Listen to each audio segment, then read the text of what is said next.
देवभूमि का एक कोरलाल मातृभूमि की रक्षा करते हुए शहीद हो गया।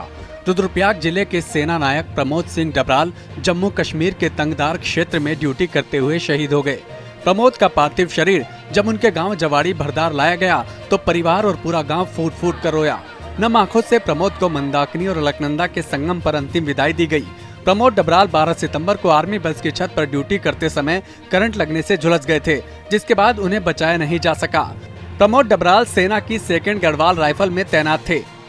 3 साल पहले उनकी शादी हुई थी। प्रमोद अपने पीछे माता पिता, पत्नी और 2 साल की बेटी को छोड़ गए हैं। सीएम धामी समेत कई नेताओं ने प्रमोद डबराल को श्रद्धांजलि अर्पित की है और उनकी शहादत को नमन किया है।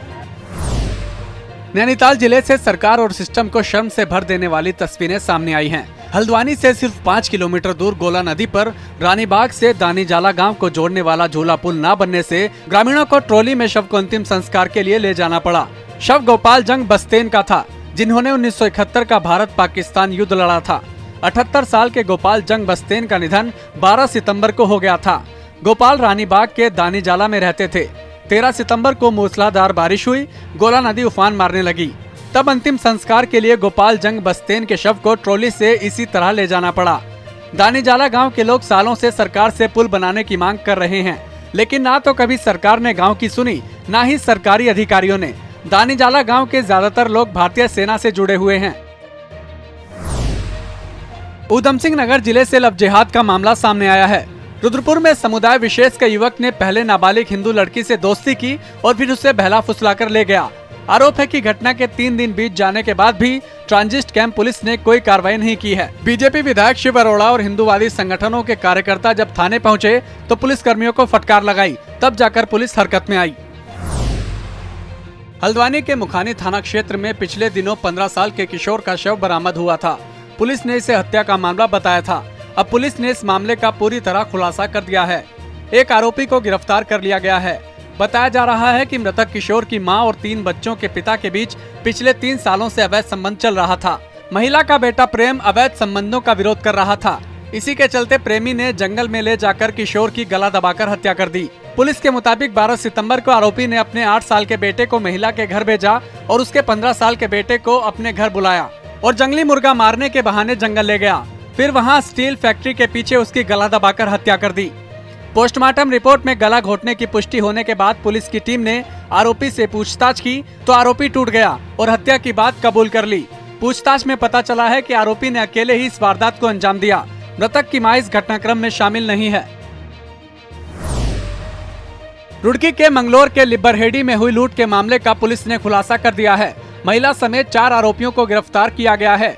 इसी मामले में एक आरोपी महराज को पहले ही मुठभेड़ के दौरान गिरफ्तार कर लिया गया था। अब 4 और आरोपियों की गिरफ्तारी हुई है। आरोपियों के पास से पुलिस ने 11.5 लाख रुपए की ज्वेलरी भी बरामद कर ली है। 7 सितंबर को एक महिला ने अपने साथियों के साथ लिब्बरहेड़ी निवासी मुकेश को अपने घर में बंधक बनाकर लाखों के जेवरात लूट लिए थे। मुकेश कुमार की तहरीर के बाद मुकदमा दर्ज कर पुलिस आरोपियों की तलाश में जुटी थी।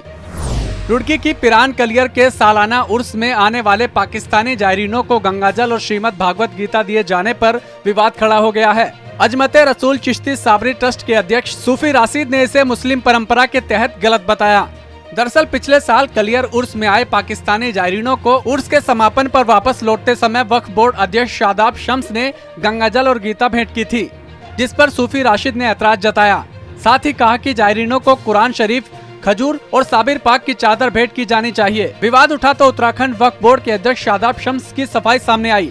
शादाब शम्स ने कहा कि हमें पाकिस्तान में मंदिरों और वहां रहने वाले हिंदुओं के लिए गंगाजल और श्रीमद् भागवत गीता जायरीनों के जरिए भिजवाई थी, ताकि पाकिस्तान में भागवत गीता और हिंदू संस्कृति का सम्मान हो सके।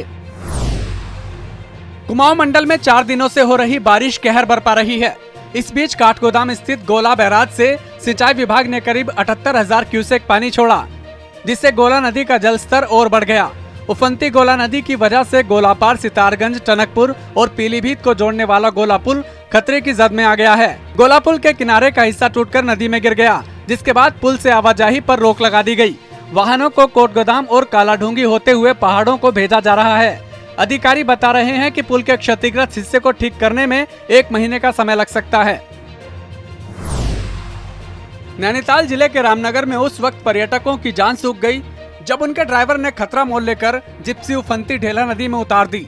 जिप्सी तेज बहाव में बहने लगी। गनीमत रही कि समय रहते जिप्सी में सवार सभी पर्यटकों का रेस्क्यू कर लिया गया, नहीं तो बड़ा हादसा हो सकता था, क्योंकि कुछ देर बाद ही जिप्सी ढेला नदी के तेज बहाव में समा गई। घटना का वीडियो हर तरफ वायरल है।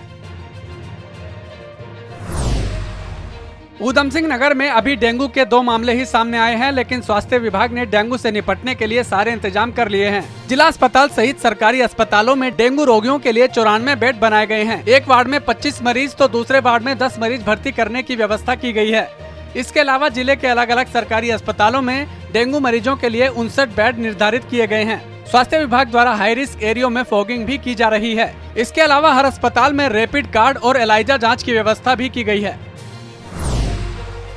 हिंदू दिवस पर सीएम धामी ने किया बड़ा ऐलान। उत्तराखंड में शुरू होगा साहित्य भूषण सम्मान, जिसके तहत मिलेगी 5 लाख रुपए की धनराशि। साथ ही साहित्य के क्षेत्र में काम करने वाले लोगों को लाइफ टाइम अचीवमेंट पुरस्कार भी दिया जाएगा। देहरादून में हिंदी दिवस को लेकर आयोजित कार्यक्रम में सीएम ने बड़ा ऐलान किया। कार्यक्रम में हिंदी भाषा के साथ ही अन्य लोक भाषाओं के प्रचार प्रसार पर भी जोर दिया गया। सीएम धामी ने तमाम भाषाओं में बेहतर प्रदर्शन करने वाले स्कूली बच्चों और साहित्यकारों को सम्मानित भी किया। सीएम धामी ने कहा कि सभी को संकल्प लेना चाहिए कि हम अपनी मातृभाषा हिंदी का सम्मान करेंगे।